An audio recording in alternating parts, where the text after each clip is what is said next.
Okay, so pardon the fan in the background. My sister's sleeping right now. Don't trip. So I have what might come off as an interesting question, and I promise is not in the way that you think it is. But have you ever gotten high? Like I don't mean it in the like drugs type of shit, like smoke a blunt, get high, and that sort of stuff. I don't do that stuff. I feel like have you ever felt? I guess the real thing is euphoric. Like, have you ever felt so happy for like no reason at all? All that you just decide to do something on impulse. That's actually happened to me before a few times, and the most recent one was today. So I kind of want to talk about a few stories, and especially this one. It won't be nothing too serious. Some of it might be funny. Some of it, well, I don't think any of it will be sad, but whatever. It'll be whoever comes to mind at the time. And some of it'll just, well, one of them will be about today, right? So, the first thing I'm going to talk about is runner's high. Now, for the runners in the audience, the people who are still here after Instagram, I think, and the people that knew me from my track days, you know what runner's high is. You probably felt it before when you were running. And that kind of weird mixture in between, like feeling like you're working out and knowing that you're kind of drained a little bit. Or I think that's actually not what it is, but runner's high is like, hi. Right, runner's high is like that feeling of euphoria when you know that you should probably be tired right now. I've experienced that before. Or it was my first loop.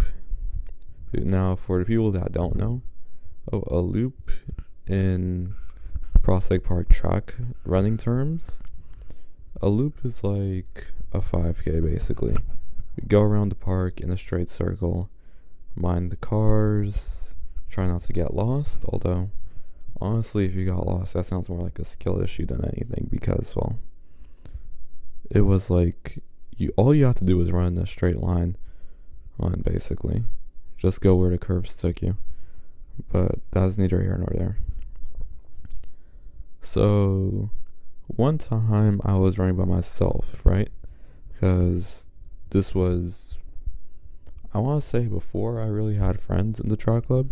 Like, now I have friends and I miss them now, but before then I didn't really have friends like that. But it was like my first year, so that, if you're wondering. So, the Coach Mike, I think. Well, I don't know. I wasn't in the sprinting group. It was the white group. It was the white coach with I don't know, the leader of it all. Well, I forgot his name. I'm not gonna go look for it. It's like 11:45. Who am I gonna ask? But yeah, he was like, "All right, everyone in the beginners group, you gotta do this. You gotta do this loop." Now, I had completely zoned out, and that's like a different thing that I'll get into. I tend to zone out a bit. For the people that know me know that I tend to zone out a bit. I'm a really scatterbrained person, but on this particular time, it was pretty bad because the entire thing he was explaining, I had just not been there for. Or like, I was certainly there physically, but I did not compute any audio information. I did not understand any of that shit. So I was just in this limbo, like, wait, what are we supposed to do again? And like, I didn't even ask him. I just kind of walked to the line, accepted my fate that I was gonna get lost, and just like that, we were off.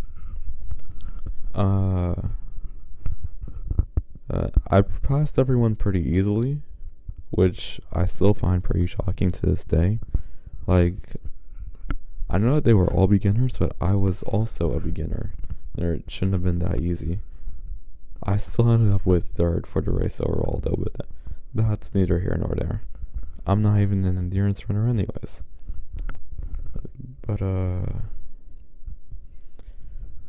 when I was running, it had been like a while since I'd looked back. Like, I occasionally looked back. This was before I had like good running habits. I think they're all out of me now, but good running habits are like, don't look back, keep your eyes straight, right? Don't let your hands touch, that sort of stuff. So this was like my first time subconsciously doing that. So because I'm like, I think 10 at this time, I look back and there are only like 2 people behind me. And part of me is just like, whoa, where'd all the people go? There were definitely like 20 kids behind me just now. And it was kind of shocking to me because I was like, I hadn't thought I was that good. And so I look back and I keep going. And like, one of the things that no one talks about, the best thing about being first in these type of cross country races is the scenery. Like, you could actually just enjoy the scenery. Right? Obviously, you don't stop because there are people behind you and they could still take your spot. But like, the scenery on these tracks, it's actually different. Right? Like, if I took drugs and stuff, I don't, again, because I feel like my parents might be listening in, and in case they do, I do not take drugs of any kind. I'm just keep that out there. Okay, but if you were to like be tripping balls, well, there are certainly worse places to be than Prospect Park. That's all I'll say. And yeah, when I was looking at the scenery and running, for some reason I just began to feel incredibly happy. I was just kind of at peace. It was just me and the nature and stuff, and I couldn't really explain that at the time, but something about that kind of filled me with energy. I didn't know what that was. It kind of scared me, so I didn't actually use it. But I kind of wasted my runner's high. That pisses me off just now. I just realized that. But that was my first time with the runner's high, and it didn't last. Like, the second we got to a hill, well, it died, and those 2 people immediately took me over. But I guess that's the difference between a casual and a beginner. I was faster than them at the end of the day, so it was cool. Anyway, my second story is in music class. Now, I used to take Suzuki violin, and I know that some people know that I used to take it. It's basically the spot by Prospect Park, or a little farther down 7th Avenue. They have a cousin John there. It's amazing pastries, amazing cookies, bad hot cocoa though. I'm not sure how you mess it up, but it's never like hot enough. It's always like this lukewarm sludge, and you can't drink it in time for it to still be warm, so it's kind of a disappointment. Also, I like the old place better, but that's neither here nor there.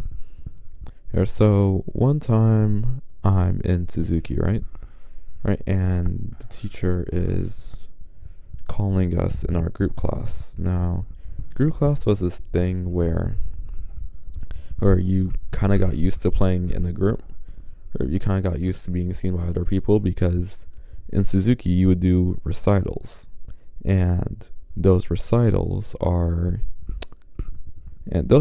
they happen like semi-annually, and of course having a child break down on stage is kind of horrible. It's kind of a horrible thing to inflict on a child without the exposure, and it's kind of a horrible thing to witness, and a horrible thing for your brand if you're a musician school, like a children's music school. That's kind of horrible for your brand to go through. So they obviously wanted us to get used to that. Now, today, on this particular day, we were doing like our recital pieces. And I was supposed to do something that wasn't what I actually played. I forgot. The memory's hazy. And now I really like the piece that I ended up doing. It was like it kind of goes like da da da da da da da da da da da da da da da da da. Wait, that's not it either. It's like it starts low and goes high, and that's nice in my monkey brain. It was also pretty fast too. I'm not sure what that was supposed to be, but it was a gavotte. It was a gavotte, and it was in book 3, I think. But whatever. The piece I was actually supposed to play is Witch's Dance, I think. Now Witch's Dance is a fine piece. I liked Witch's Dance. But wait, there's a book continuity issue in there. I don't know. I don't know the piece I was supposed to play.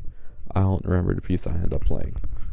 But what I do know is that I played the piece that I wanted to play regardless of whether or not that actually helped me.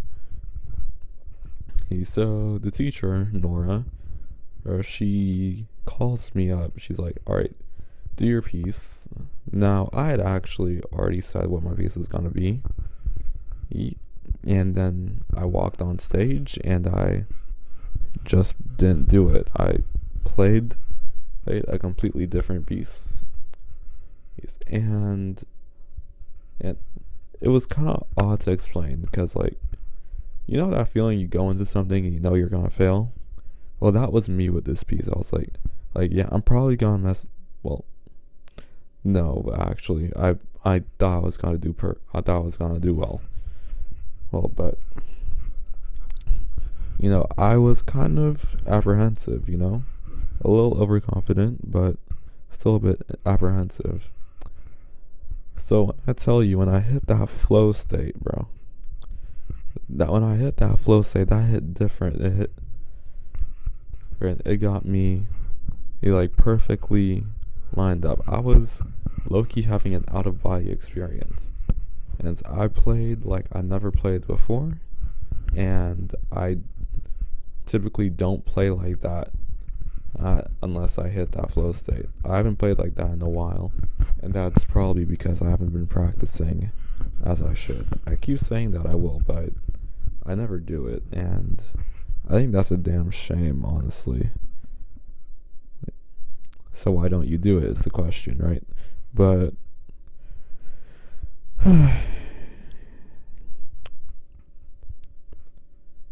I'm just telling you, you kind of have to be there, honestly. It was magical. It was a magical thing to do. Being in the flow state, it is a magical thing. It's certainly better than a lot of things I've experienced. Anyways, we wrap up, and I'm going down, and I'm like, oh my god, I can't believe I just did that. And she's like, okay, that's good on you, but XYZ, yada yada yada. My teacher chewed me out the next day. Like, my private teacher chewed me out the next day. Okay, so, I had to bite the bullet there, but all in all, it was good. The last one I want to talk about is what happened today. And that's, honestly, this has nothing to do with flow. I think it might just be autism. I think it might just be ADHD autism type beat. But, it's just impulse, I guess. But, yeah, anyways. I was walking to get some chips today. Okay, and something about the day was just kind of hitting me a little different. And, the air was perfect. It was this kind of chilly, kind of not kind of crisp that just hit the right angle. all on my face. It's the fog that was coming from my mouth was funny as hell to me for some reason. And, it was just bouncing and good pep in my step.